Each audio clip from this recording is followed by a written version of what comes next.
Before I even get into my brief speech, I want to really thank the ADS team. You guys are amazing. You have done an amazing job. You welcome us in your space. You open your doors. And this is what looks like a community and coming together. So thank you. I would also like to extend my welcome to all of you, our partners, allies, the African diaspora community. Your presence here today is what we wanted to be happening for a long time. The launch of the Pan-African Leadership Coalition marks an important milestone for our African diaspora community. You will hear the story on how long it took us to come together, but today we're here and we're celebrating this milestone. This organization exists because a group of leaders believe our community will be stronger if we work together instead of alone or in isolation.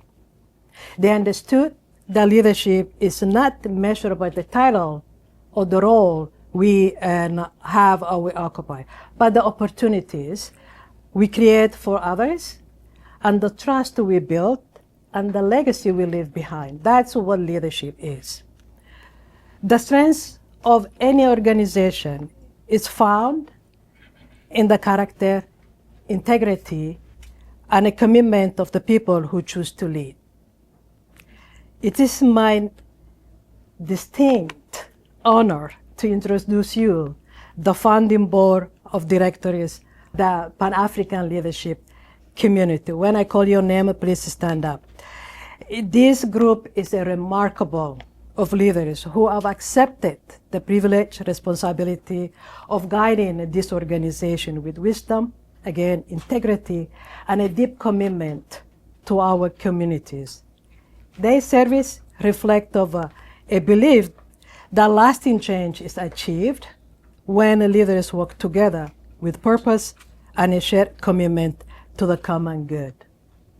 Now I will call my friends, who I also serve along them as the chair of the board. Dr. Jean Galgalo, Ms. Nelima Sitati Menenu, Wayne Joe, Michael Elliott, Comfort Dondo, Naima Farah. Together, and along with all of you, we look forward to working with all of our Minnesota community and strengthening to see an African diaspora community to thrive. Now we're gonna watch a brief video, and then Dr. Jean Galgalo will come up and share briefly how we come together and the story behind this amazing organization.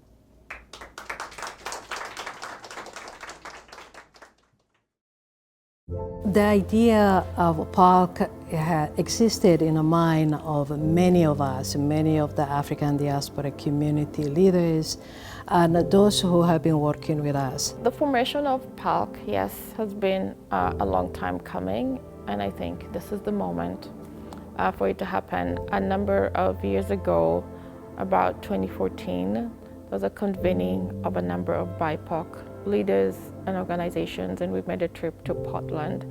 And the aim of that trip was to learn what can we do collectively together? What does it mean to work together? What did it look like for BIPOC communities to galvanize our stories, our resources, and be able to work together? And we connected a few of leaders again and talk about how we can do this coalition work. It's a long journey. It's a long journey. Now is the time to do something about it. So PALC is a culmination of all these communities coming together with a desire to say, how do we continue to contribute to our great state of Minnesota and in the United States as a whole? We have chosen to make this our home. We have contributed to this great state. And as an African immigrant community, we know who we have been, we know who we are. And so with PALC coming together is to that intentionality to bring us all together, our experiences, our gifts, our assets, our resources, to say, how do we strategize about who we want to continue to be in Minnesota? PALC really stands in the gap of information. And information is at is the cornerstone of what we use to make decisions, to be informed about what's happening in our community, in our society, and what direction we're moving toward. African diaspora community is not only located in the Twin Cities, Brooklyn Park, Brooklyn Center. We have a community that lives in a rural area. We don't know much about the needs and what are the opportunity or challenges that those communities are experiencing. PALC wants to do research, collect information, collect data, so there will be a better understanding what are the needs and the resources those communities need, so we can then ask at the state level or a local level to support those communities. Right now, there are not much information about any African diaspora community that lives outside of Minneapolis and Brooklyn Park, Brooklyn Center. What I'm particularly proud of is just how we've been able to contribute in our resiliency to even reviving cities and communities. When you think about, Worthington in southern Minnesota that has a significant African immigrant community, that was a town whose population was reducing, we've been able to galvanize such communities. The communities of Brooklyn Park and Brooklyn Center, post the 2008 foreclosures, we have a lot of empty storefronts and a lot of empty commercial spaces which are full of vibrant African businesses that are contributing to this fostering suburbs that would be dead without our communities. So I'm very proud of everything that we have brought and we have built, and our resilience and our willingness to share our creativity with our community. Also, if you look at just the past census data, that between 2013 and 2023, the fastest growing immigrant group was African immigrants, actually, about 73%, my understanding that is. And so when I look at Pan-African communities in Minnesota, I think there's so much potential in what we can offer, whether it's economical, whether it's public policy, in any areas, to the growth of this state. And I think it's important that we are part and parcel of everything that happens here. The main reason that we are thriving is because our communities are resilient. Our communities are hardworking.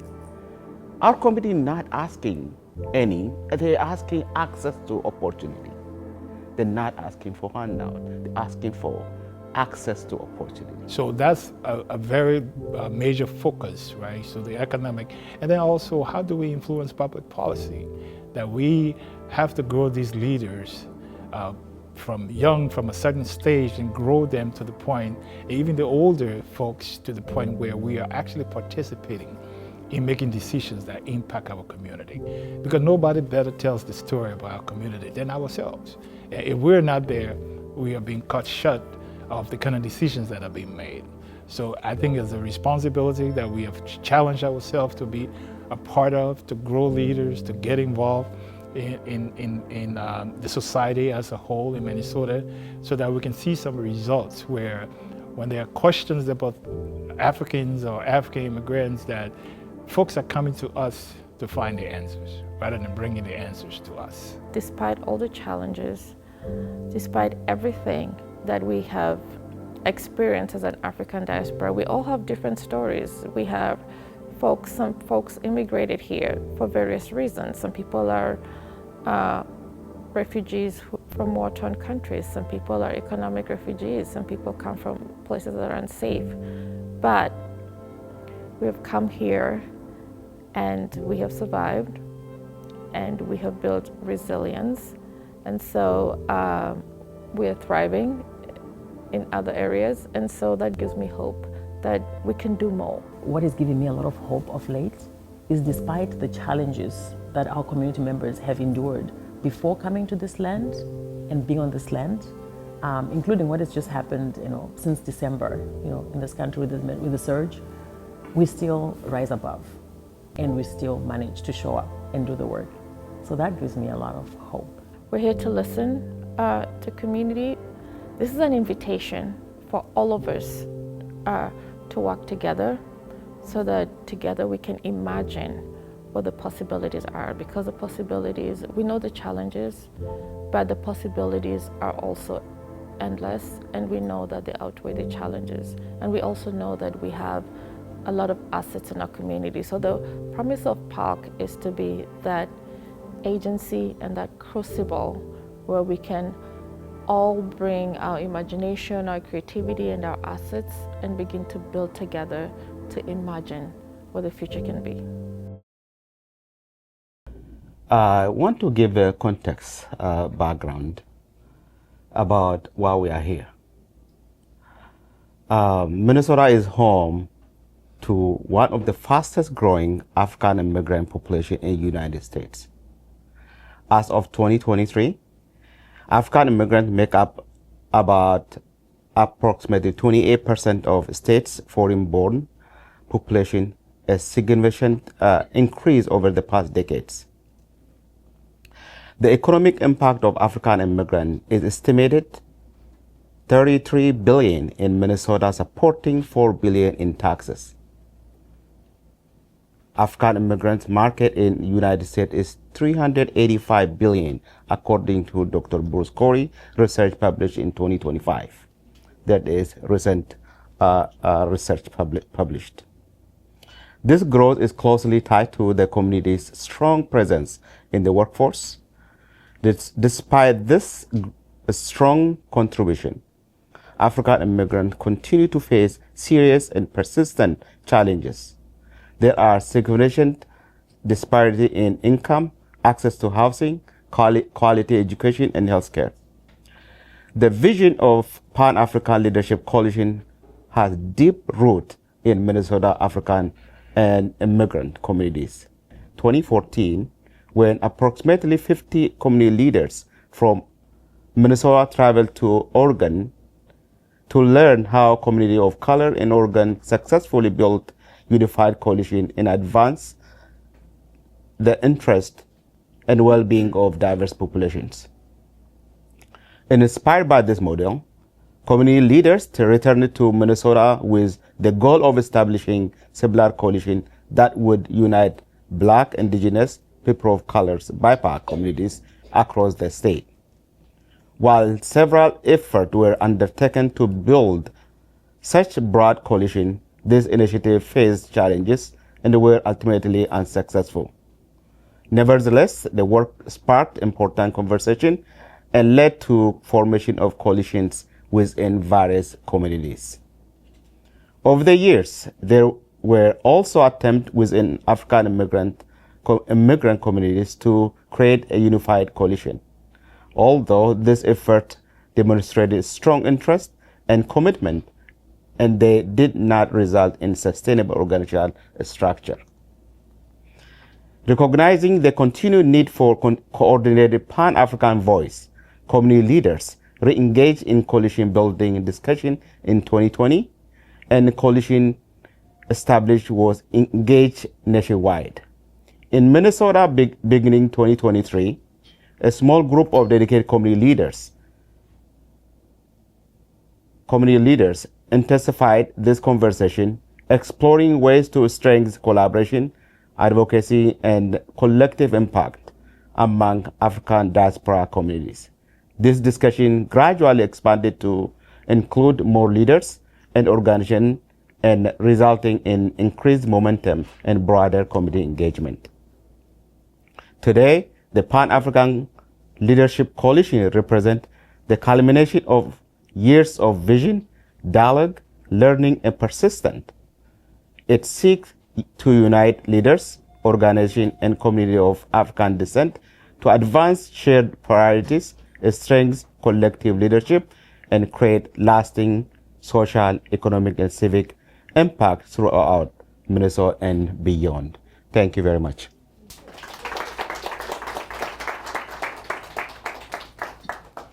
So this beautiful piece of poem I'm going to read, it was written by David Leon Mandessi Diop. He was born in 1927 in Bordeaux, France, to a Senegalese father and a Cameroonian mother. During his literary career, he was a proponent to negritude. This was a political philosophy, literary movement whose scholars included statesman, poet Leopold Sédar Senghor. Negritude was a reaction to the French colonial administrative policy of assimilation, and this policy was predicted on the belief that Africans possessed neither culture nor history. Therefore, French culture could be used to civilize them. So he was pretty much against this forced type of anti-Africanism in the Francophone world. He died in an airplane crash in 1960, and he was only 33. Africa, my Africa. Africa is proud of warriors in ancestral savannas. Africa of whom my grandmother sings. On the banks of the distant river, I have never known you, but your blood flows in my veins. Your beautiful black blood that irrigates the field, the blood of your sweat, the sweat of your work, the work of your slavery. Africa, tell me, Africa, is this your back that is bent? This back that breaks under the weight of humiliation? This back trembling with red scars and saying yes to the whip under the midday sun? But a grave voice answers me, impetuous child, that tree, young and strong, that tree over there, splendidly alone amidst white and faded flowers, that is your Africa springing up anew, springing up patiently, springing up obstinately, whose fruit bit by bit acquires the bitter taste of liberty. This is one of my favorite pieces because David Diop, even as far as the 1920s, had it in him to resist anti-Africanism.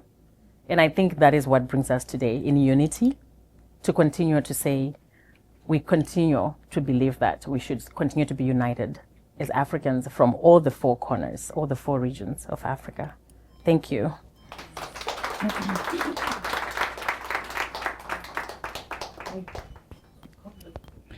How's everybody doing?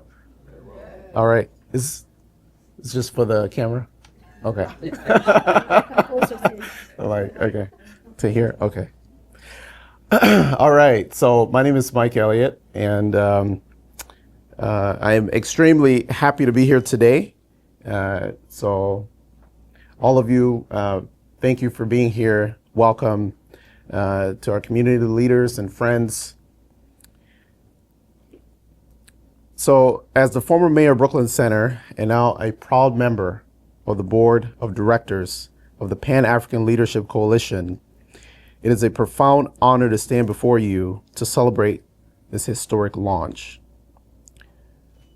When I look across Minnesota, I see a powerful, dynamic growth engine. As the Federal Reserve of Minneapolis has highlighted, African immigrants are among the most highly educated and driven members of our state, generating billions in economic value every year. But during my time in office, I always emphasize a vital truth. True power requires a seat at the table. As we always say in our community, if you're not at the table, you are on the table. Exactly. So this is why the Pan-African Leadership Coalition is a necessity. By uniting African immigrants, African Americans, and descendants of the diaspora, we're creating a unified powerhouse to cultivate the next generation of civic and business leaders. Advocate for policies that close systemic, academic, and wealth gaps, unlock capital so that our entrepreneurs can scale from local shops to global enterprises. Our vision has always been rooted in this simple truth. Our diversity is our asset, but our unity is our power.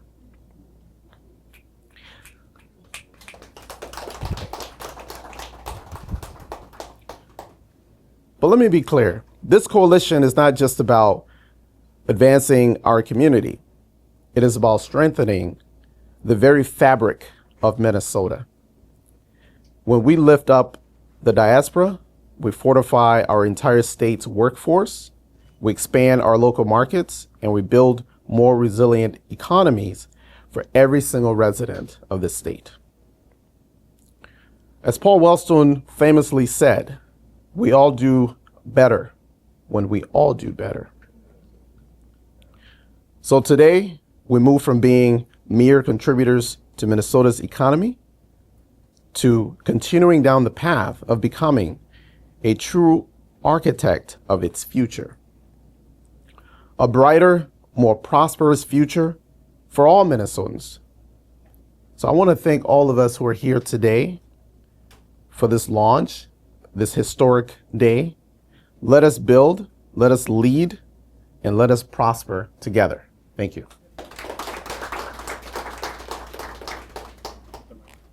Well, first of all, my name is Naima Farah. For those of you who know me, those of you who don't know me, welcome to this space. We are very thankful and grateful for the community to come out for this launch of this really deeply needed organization.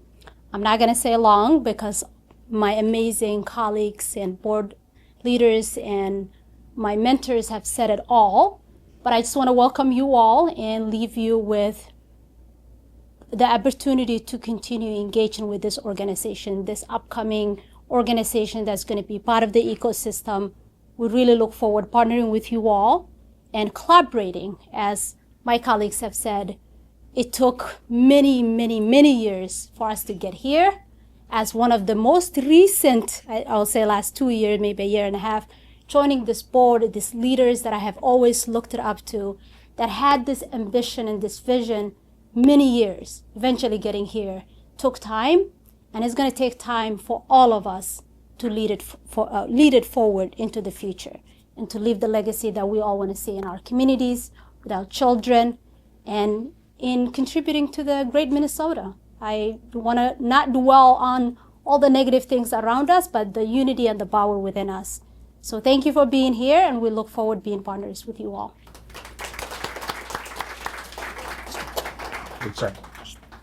Okay. Well, I'm going to ask a question first, right? I know former Mayor Mike asked the same question, but I want to ask that question again. And I want you to respond like this, that we are all right, because there's no bad day for us. We are all right, no matter what. So how are we doing? We are all right. That's how we doing again? We are all right. So I'll just say a few things here. One is the father of Pan-Africanism was not even an African immigrant. Was an African American. Yes, W.E.B. Du Bois. But what that tells me is that I think about the words of the former president of Ghana, the founding president of Ghana, Kwame Nkrumah, when he said, I was not born in Africa. I'm not an African, right? Because I was born in Africa. I'm an African because Africa was born in me. Yes. Yes. And what that tells me is that we as Africans, no matter where you find yourself or who you are, we have a responsibility, a shared responsibility to one another to ensure that we are seeking the betterment for our people. So our Pan-African Leadership Coalition has that concept in mind, that no matter what, we need to build coalition, but we need to seek our interests, no matter who you are. Because for the mere fact, you may be defined, even if you disagree with the fact that you're an African, which some of us probably do, because others will define you, even just by the color of your skin, or the way you talk, or the way you look. So it's necessary for us. Now I'm doing a call to action because when we leave here, we got to leave here boldly, thinking that we have this together and we are all right and we can make it happen. Economically, it's shown through the past history that you've heard already that we have been advancing here in Minnesota, in the state of Minnesota. Dr. Curry is an example with his research that he did. And we're thinking that we can do more of these research to show that we are making an impact to make this state a better state as it is today. And that's the charge to us, that we have to move forward. We are going to take some questions. My chair said it's okay, because I'm sure some of you have some burning questions that you want to ask, which is fine, right? Just few, and we'll answer those questions. But I want to say to each of you that when you leave these doors, don't let it be the last. Look into yourself, because no matter how you look, where you are, if you got Africa in you, you have a responsibility to ensure that we are moving forward together as one people for one cause, because we have one purpose: to advance ourselves. With that being said, please, if you have questions, any questions or any comment, we would appreciate it. I knew he was going to do that. Dr. Curry. Congratulations on the Pan-African Leadership Coalition. Can you work to get 100% voter turnout coming election? You know, that is the question, you know. And I tell you this, though, I've been an election judge supervisor for the past 12 years or so. And we don't vote. We don't get out to vote. And that makes it even more important when we talk about how can we also be on the table. How can we also be represented when we don't even participate in the process to get people to the table? We're not doing ourselves a favor. So I want to encourage each of you and encourage your family members. You know, one of the things that in terms of the census looked at is how we as a community, in fact, are counted, right? Because one of our goals is to make sure that we are focusing on data. We are data driven. So when information are necessary to come to the broader community, that we are the ones giving those information, because guess what? We are undercounted. And when you're undercounted, you know what happens. You don't get the opportunity to have some of the opportunities that are given to people here in the state of Minnesota, because you don't have the numbers, even though we know we have the numbers one way or the other. So please, I will encourage you. Good question, Dr. Curry, to vote. Yes. And you got to join me if you want to. Go ahead. Now that the coalition has been established, what are the next steps in terms of taking action? What are some, like you just mentioned about the data, what are some of the key issues or opportunities that the coalition is going to mobilize and take action? Right. I would start at first, just so you know that it took us a year to put the board together because we wanted to make sure that the coalition had everything it needed to move forward once we launched. And I can tell you, working with the rest of the board members, we have solidified all of our documents to show that we are ready to move forward. We don't have staffing yet, and I'm sure the chair can add to that. That is a coalition. This is a group of leaders who come together. There are some of us who are already part of an organization, and this will allow us to strengthen the work we are doing as an individual coalition, individual organization, because of us being in this coalition. What we want to do is, as soon we will be in the capacity increases, when we have hire the executive director and other staff members who can contribute to this coalition, we will, first of all, the first thing we want to do is to engage in community and assessment research, where we want to know what is missing, what is absent. We have a Dr. Croy, who have been doing research within the African diaspora and immigrant community for quite some time.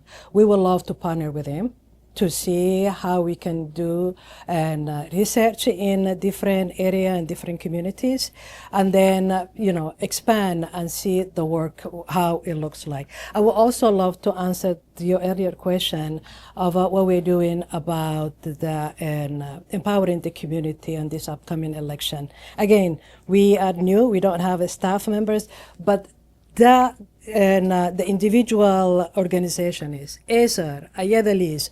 We have been doing this collaborative effort where we want to reach other communities, African diaspora communities, who may be afraid that their information could be shared if they go to vote. Those are the works we're doing as individual organizations. But it's not that we're doing as Ayadalis or as ASER. We're taking advantage of these upcoming coalitions who are doing the work. We also have been maybe missing the African Heritage Council, and who we have some members here. We will love to partner with them and see how we can reach a wider community.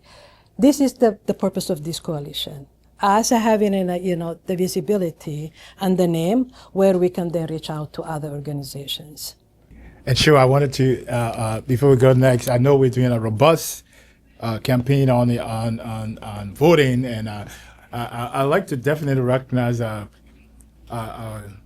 community engagement director from the Council for Minnesotans of African Heritage, who's doing a lot of work with voting. With the community, and also our legislative managing director who is here that does a lot of work with legislators in that regard as well. Okay, did I see another hand up? To integrate youth, is that the question? Yeah, I mean, the thing is, once as a board we've established our executive director or the administrative team in terms of how we can leverage the opportunities that we have in building coalition with other organizations.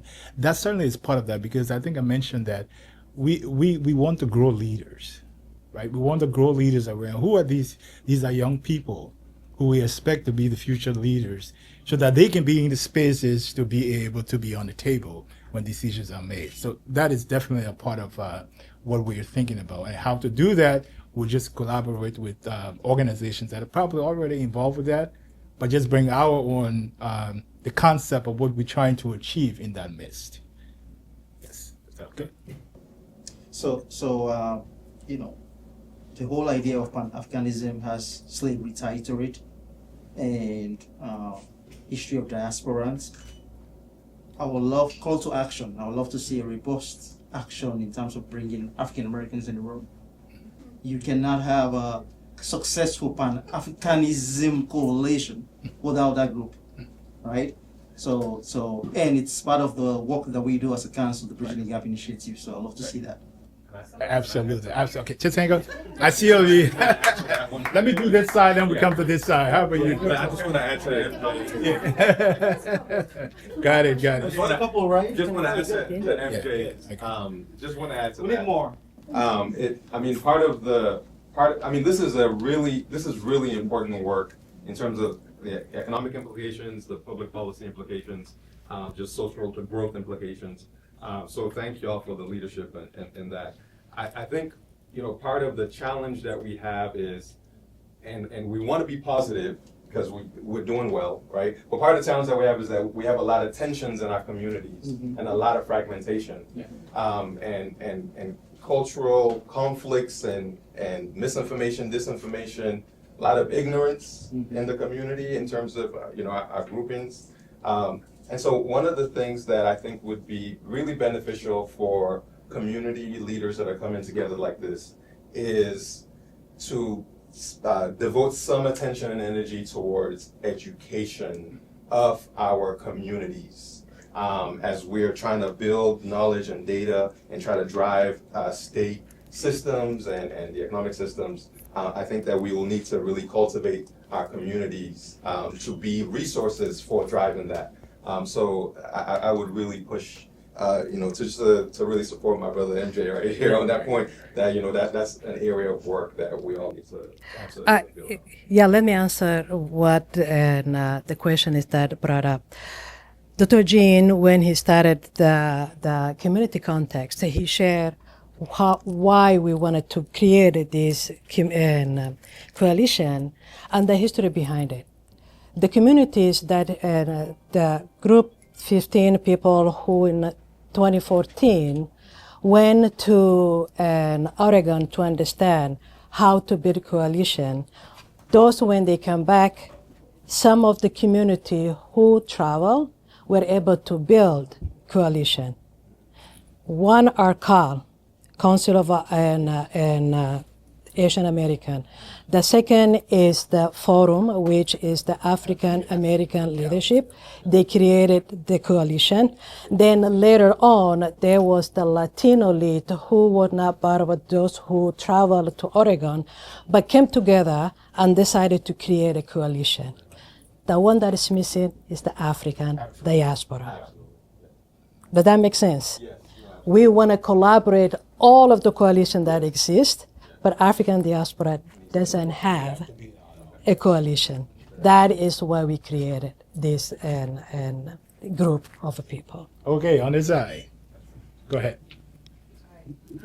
The question I have today is, we have so many African groups, African coalition, as you call little names all over the place. And I'd like to see, I'm asking, how do we make sure that we represent all of these little factions that are all over the place in Minnesota? Because like the number here does not represent, I know it's the launch, but what is it that we're doing to make sure that everyone have a seat at the table, right? And it's a lot of work, but I think it's something that we have to decide. Some people may not come, and some people will not come, and it's okay. But let's make sure everybody is hearing about it, because I only heard about this last minute, the invitation. I know it's an invitation, but I'm also sure that a lot of people have not heard about it. So that kind of communication is something that we as Africans, we do limited communication. So a lot of communication is good. Even if people don't come or criticize, that's okay. But give people the opportunity, because some people will come and go, oh, I see only East Africa, or I see West, I don't see North, I don't see South. So let's just make sure that as we start, let's start together so nobody accuse this coalition that you didn't start on a good foundation. We will take into consideration moving forward to reach out to all the communities. I was sending an email because I forgot a couple of people. Simard and Lule were like, we wanted to be here. We actually had stopped something to come today. We will love you to communicate early. And the other thing, all of you, one of the African diaspora community who is in the room, please do not wait us to reach out to you. Please reach out to us. Because what we built is for all of us. It's not for these 5 people. We are the board. We don't have a still staff. but we want you to be part of the table and bring ideas on how we can collaborate, all of us. This is the organization that is built for us, but by us and for all of us. So do not think this is, 7 people board member organization. No, I shared the story behind it. African diaspora in Minnesota is the only group that don't have a coalition. So remember that. That is the reason we came together. I think it's something our community has been lacking. And I think it comes with sort of great expectations. As a community organizer, there's a principle we have. Organized people and organized money is equal to power. And embedded in that is understanding of our own stories, understanding of our values, and the actions we take to make sure that we are at the table and not on the table. I'm interested in the process going forward and to contribute the best possible to see that this comes to fruition. I want to thank you all again for the initiative you've taken, and we're proud of you. But we want to be ourselves. That's what I said before. We want to take charge of our own destiny. So if the Latino community could come and form a coalition, the African American Forum became a coalition, why not us? Why not us? That's the question. What are we lacking that we can do the same? And we know we can. So we have to take charge because we have to shape that narrative for ourselves. I think that's the bottom line. Thank you so much for creating this. This is a much needed leadership coalition. I'm super familiar with the other coalitions that exist out there, and Africa's been missing one, so I'm so happy to see this. My question is, what is the format of this organization? Are you C3, and then in the future, how do you plan to solicit support from other organizations out there? Because you talked about hiring executive directors, administrative team, and I'm guessing he asked about fundraising and stuff, but just to kind of put it into a perspective, do you have, what is your goal in terms of, finding that support? Right. No, I can tell you this much though, because definitely we're in that direction, but we're already moving fast. We don't have an executive team, we're able to get a grant. So now we want to make sure we have those fundamentals in place to be able to have these coalitions with other groups working, but definitely, like you said, people and then money. We'll be able to move the strength we have and the power that we can bring together. Okay. Can we answer the Yeah. question? Go ahead. Yeah, go ahead. So right now the organization is in its fiscal sponsored by AIDS. We haven't, I don't think we have decided. It would be a 501c organization, C4, but essentially at this point the organization is fiscally sponsored by AIDS, by Dr. Jean and his organization. And yes, nothing can work without resources. So that is the call to action, is think about this organization while you're in your respective work. I know we have foundations, community leaders, organizations are partners here. That is the call to action, to add on my brother Dr. Wayne's response. All right. Okay, can we take up a couple more? Okay, 2. All right. Mine is not a question. I just Go ahead. wanted to say, Yes. one, yes, Dr. Ramon, thank you for inviting me. Thank you for inviting the Black Collective Foundation here. I know that we have many intersections with you all, from Dr. Jean, Dr. Ramon, Naima, Nalima, Comfort, and I am so proud of you all. In addition to us being, a foundation, what we believe in is strengthening the ecosystem of Black-led change, and that's what you all are doing. And I have kind of had a front door seat to the work that you all have done since I've started in this role a year and a half ago, and I couldn't trust anybody more than you all to do this work. So I just want to say congratulations and thank you guys for leading this work. All right, let's take the last question here. It's not a question, it's, okay. Kind of a history of, why the African American community, Latino community, Asian community, and Native community, were able to form coalitions. So a lot of the leaders of those organizations come out of the ethnic studies movement. Mm-hmm. And so, back in, I went to San Francisco State, which is one of the places, and Cal, Berkeley, which are some of the places where you've got Asian American studies and ethnic studies emerge from that. And so for the last, 50 years, 60 years, and since the late 60s, you've had, college students going into ethnic studies and, learning, about our history and culture, because obviously it's not being taught in the public schools. And so that generation of leaders, are establish these coalitions and then are building off that, the new generations of people who are also coming out of, ethnic studies. And now we have, ethnic studies as part of the school curriculum as of 2027. And so, there could be efforts to tie into the ethnic studies departments of the different universities and colleges to be able to tap into some of the leadership there and invite them to be part of the coalition. Right. Thank you so much. Again, I want to thank you all so much for the questions, and I'll call on our board member, Nalima, who will wrap up this luncheon. Stay up.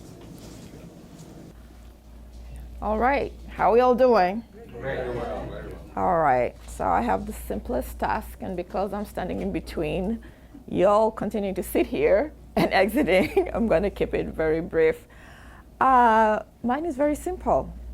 I'm just here to say thank you. Thank you so much for being here. And as we say in organizing, the people who are meant to be in the room are the people who are in the room. So you were meant to be in this room. And I could not be more grateful and so thankful to all of you. So I want you all turn around to your left, right, or back. Thank the person who is next to you. Say thank you for being here. Yeah.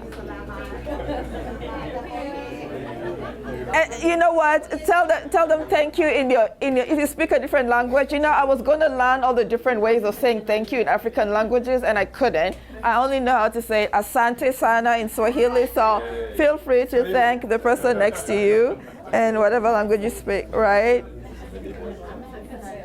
I couldn't thank the AEDS staff enough. Thank you so much for your hospitality. Thank you so much. I want to thank my brother, Segaye. He always likes to stay in the background.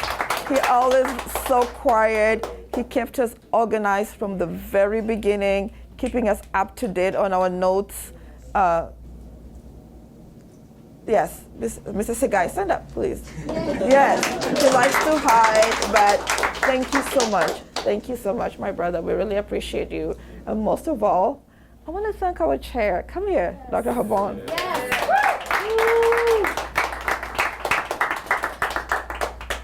Y'all, I'm going to say this. We know us. We know how we be. We're so busy, so overscheduled, so over everything, and it's tough. I mean, we're leaders leading organizations, and it is so tough to corral us all together, keep us on track, keep us following the bylaws that we have come up with, and making sure that we're following our own processes and that we're voting the right way. It is, thank you so much for agreeing to be a chair. She doesn't have an easy job. She has a tough job, so thank you so much, Dr. Habon. Thank you all so much. That's all. Just a vote of thanks. Thank you so much. Do not be strangers. Talk about PALC. Be ambassadors. This is all our organization. We are all in this together. Thank you. Bye.